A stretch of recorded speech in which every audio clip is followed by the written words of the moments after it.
Radio Sucesos 101.7 FM presenta su noticiero Sucesos con Milton Pérez y Verónica Larrea. Un periodismo libre para una democracia plena. Los hechos y las opiniones de los sucesos que marcan nuestro tiempo.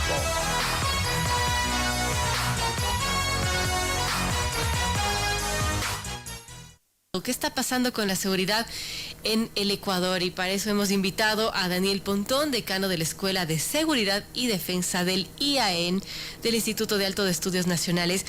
¿Y qué nos puede decir, Daniel, después de este estado de excepción y este anuncio del presidente? ¿Podemos creer que es efectivo este estado de excepción? La violencia sigue, los sicariatos siguen, los robos, asaltos siguen. ¿Qué nos puede comentar de lo que estamos viviendo como país en cuanto al tema de seguridad y violencia? Bienvenido, Daniel. Hola, Verónica, un gusto estar aquí de nuevo. A ver, ayer también me hicieron una entrevista sobre el tema y me decían, bueno, se han dicho que en esta excepción se han decomisado una serie de cantidad de armas, detenidos, etcétera. Un número suelto, ¿no? Yo decía, bueno, eso no se sabe si está bien o está mal. O sea, personalmente yo creo que siempre es bueno trabajar con estadísticas comparadas, ¿no? Si usted decide establecer un estado de excepción, y como lo dice el nombre, dice excepcional, con recursos excepcionales, tanto jurídicos como, digamos, administrativos, presupuestarios, tiene que diferenciarse de lo no excepcional. Entonces la pregunta es, ¿qué ganó Ecuador frente a eso? Y yo, por lo general, una de las críticas que hice era que no se evidenciaba mayor rendimiento frente a eso. Ahora, el presidente está diciendo que hay una caída del homicidio, que bueno, eso sí es un resultado. ¿Sí? Eso sí es un buen resultado, porque realmente el problema sustancial que tiene Ecuador es que la tasa de homicidios está creciendo de una manera desmesurada y eso hay que controlarlo. No se puede permitir un país medianamente decente teniendo una tasa de homicidios tan elevada y con niveles tan crecientes, ¿no? como lo hemos tenido en el último año. Sin embargo, yo creo que hay que ser prudente en esto. Un tema de un consejo comunicacional. Yo sé que también a nivel gubernamental se requieren dar respuestas contundentes, porque la coyuntura premia, también la parte política es importante. No obstante, es comprensible que con esta excepción, cuando usted tiene un contingente de funcionarios policiales y militares en el territorio, en provincias de alto nivel de conflictividad, probablemente sea un factor disuasivo, ¿no? De mediano plazo, que cuando eso ya se desaparezca, esta excepción digamos, se acabe, o cuando ya se acostumbre la gente a esta excepción, empieza otra vez a florecer otra vez la tasa de homicidios. Entonces, creo yo que todavía es muy apresurado decir si hay un logro efectivo frente a eso, ¿no? Y eventualmente después si que empieza a crecer otra vez el homicidio sigue en su ritmo normal, pues ahí vendrán problemas ya de índole distinto, ¿no? Porque ya no la palabra del presidente quedará en duda. Bueno, muchos factores de índole político que yo personalmente creo que siempre mantener la prudencia, porque obviamente esta excepción permite corregir ciertas cosas anómalas, pero lo que sostiene un decrecimiento sostenido de la tasa de homicidios son las políticas públicas que son hechas para la cotidianidad. Y eso es lo que venía insistiendo regularmente, ¿no? Uh-huh. Ahora, Daniel, en este estado de excepción, si bien hay anuncios de parte del presidente de que se han reducido las muertes, esto no implica que hayan desaparecido. Además, en pleno estado de excepción también se conoció de este hurto de 150 armas desde el cuartel Modelo de Guayaquil. Esto denota una escasa vigilancia. ¿Qué nos dice lo que ocurrió recientemente con este hurto de 150 armas? Bueno, es raro porque el mismo policía, el mismo comandante dijo que no sé si era el ministro, disculpe, no recuerdo quién fue, que eran armas que estaban ya a punto de ser echadas en desuso. O sea, la raro es por qué te robas armas que están prácticamente en desuso. Al parecer hay algo raro, parece que es un mensaje, no sé, así que puedo leerlo así. Uh-huh. Porque, bueno, tal vez esas armas van a parar a la delincuencia común, que por lo general antes utilizaban armas artesanales, ahora de un arma vieja, en desuso, podría servir, porque no quiere decir que estén utilizadas.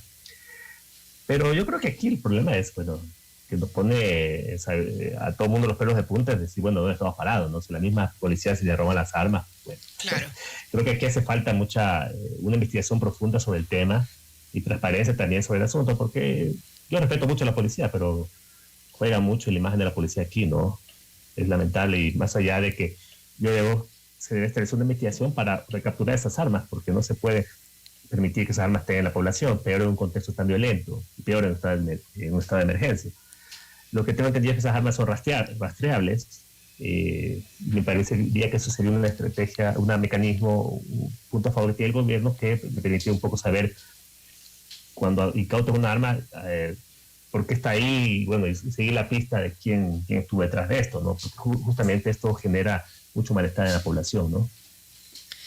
Así es, y bueno, en medio de todo esto, de esta zozobra por la seguridad en el Ecuador, en el primer año de gobierno del presidente Lasso, también ha estado marcado por una creciente crisis de inseguridad, y aunque en última posesión de autoridades de las fuerzas del orden, el presidente afirmó que las muertes violentas han bajado, también han habido cambios, por ejemplo, en las cúpulas de la policía. El presidente ha cambiado 2 veces de comandantes general de la policía, por ejemplo, y por el Comando Conjunto de las Fuerzas Armadas también han pasado 3 comandantes generales.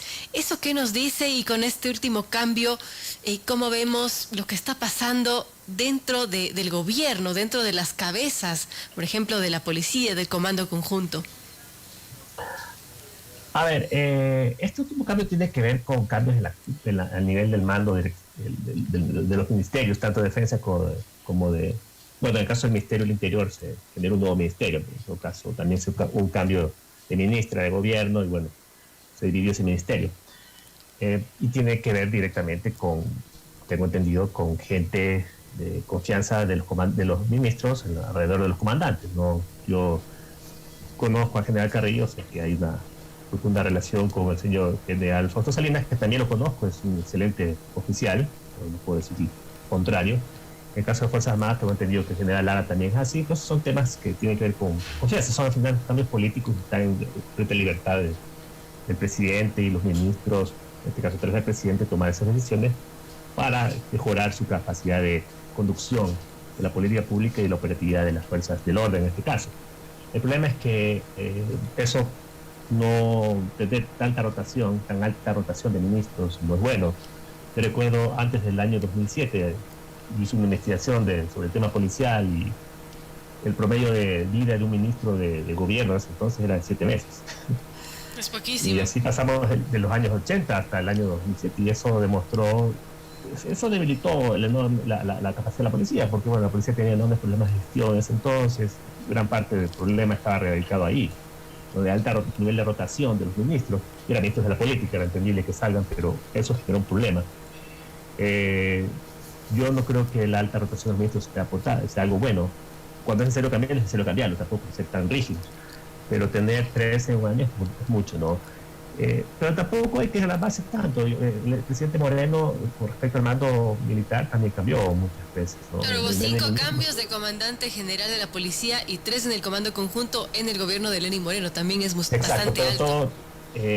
Tenemos ahí que hubo un periodo de estabilidad con el ministro Jarrín y la ministra Romo, que de alguna otra forma, bueno, escribieron un poco como que le cogió el hilo, porque también los presidentes empiezan a aprender a gestionar este tipo de problemas que son complejos.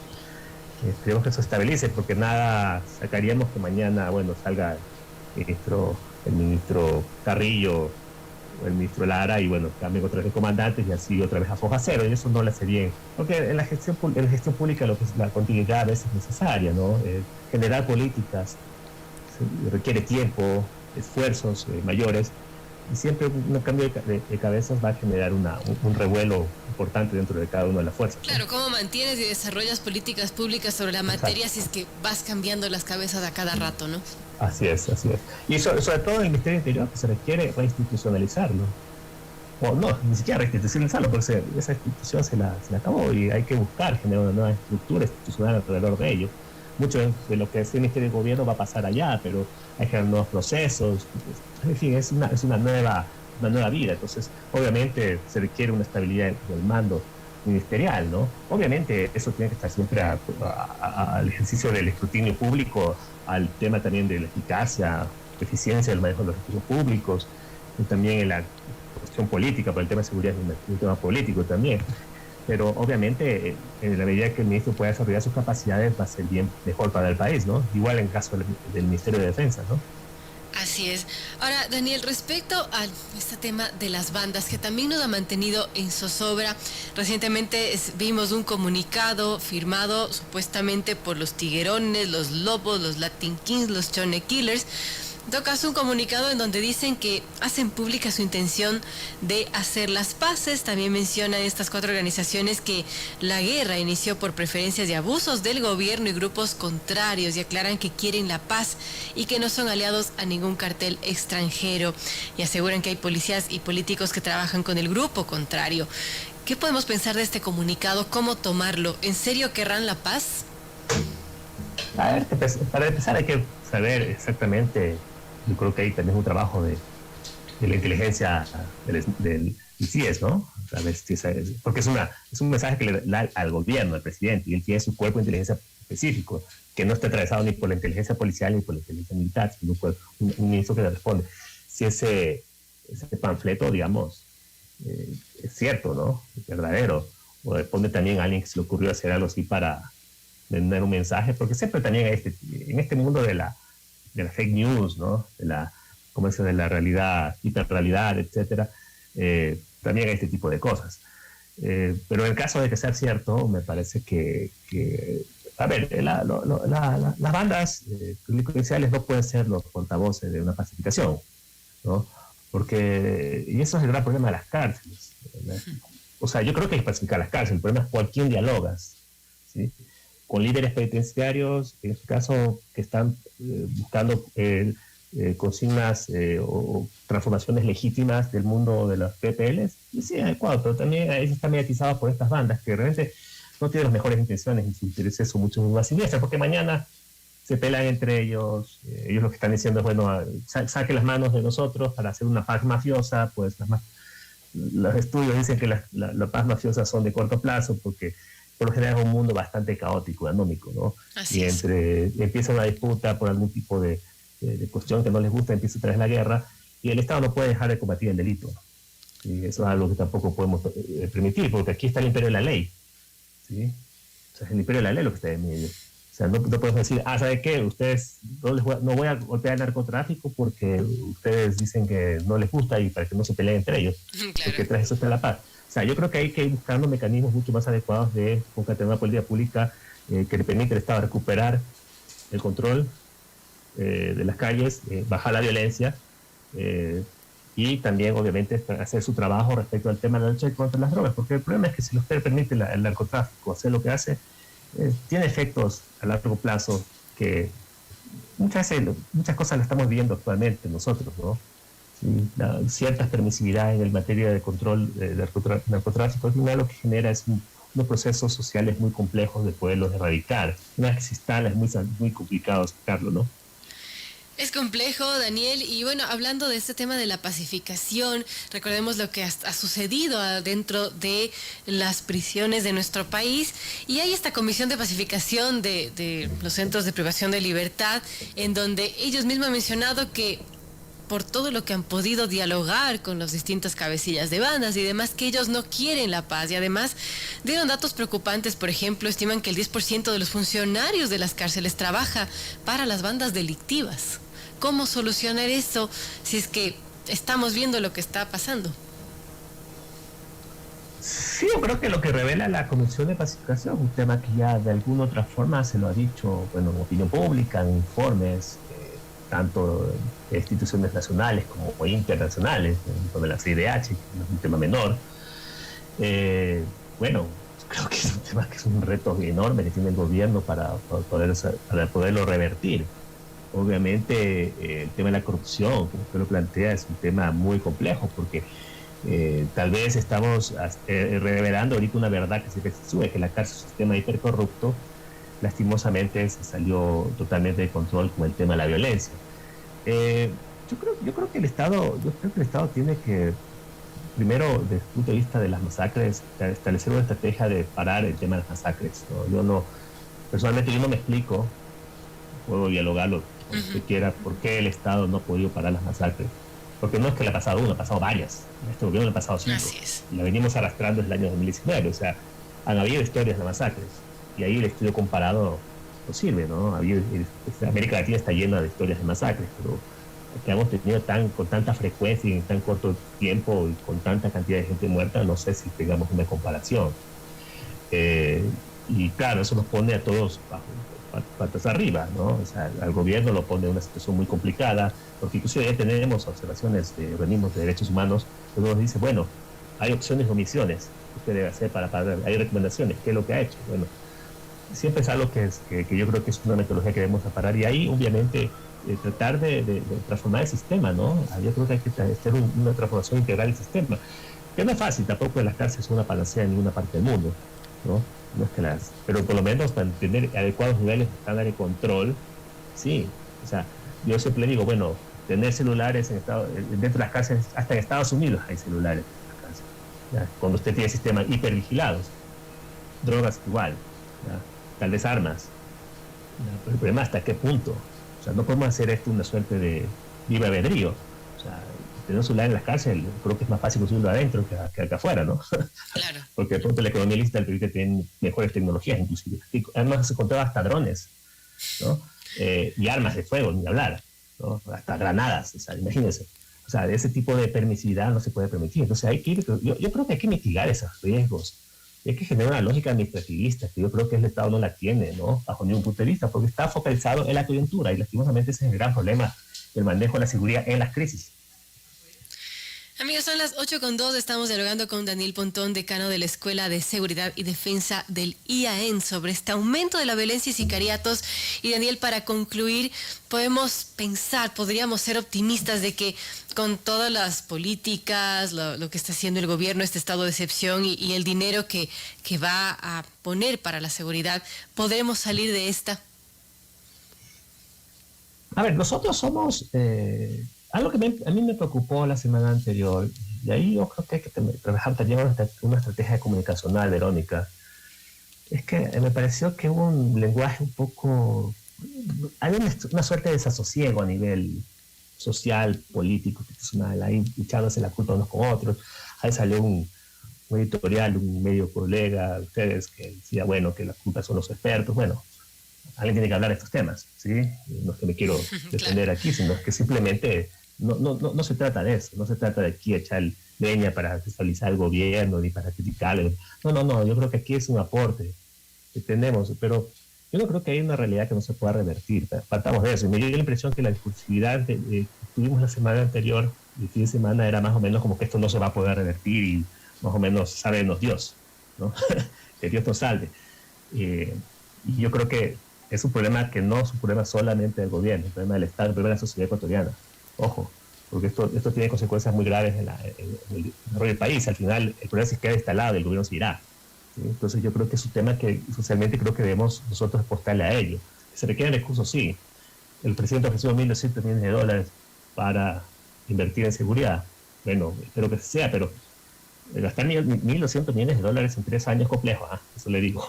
Hay que tener un poco también de realidad frente a ese tema, toda vez que no somos muy ágil, el sector público a veces no es muy ágil invirtiendo. No se establece en el tiempo del correísmo, de los 10 años no se invirtió esa cantidad de dinero, bueno, por alguna situación será, ¿no? Entonces, en ese caso, yo creo que hay que establecer medidas concretas, plausibles, que se puedan lograr y darle mensajes, digamos, de optimismo a la población, en el sentido que se puede recuperar la cosa, pero también con logros que sean reales, ¿no? Y que sean creíbles al futuro, ¿no? Porque al final de cuentas también la credibilidad del gobierno está mucho en crisis en este tema, ¿no? Sí, está en crisis muchas cosas, pero bueno, tengamos que ser optimistas. Gracias a Daniel Pontón, decano de la Escuela de Seguridad y Defensa del IAEN, por analizar sobre este tema de la seguridad que nos tiene en zozobra a todos los ecuatorianos. Esperemos ser optimistas y salir adelante con ello.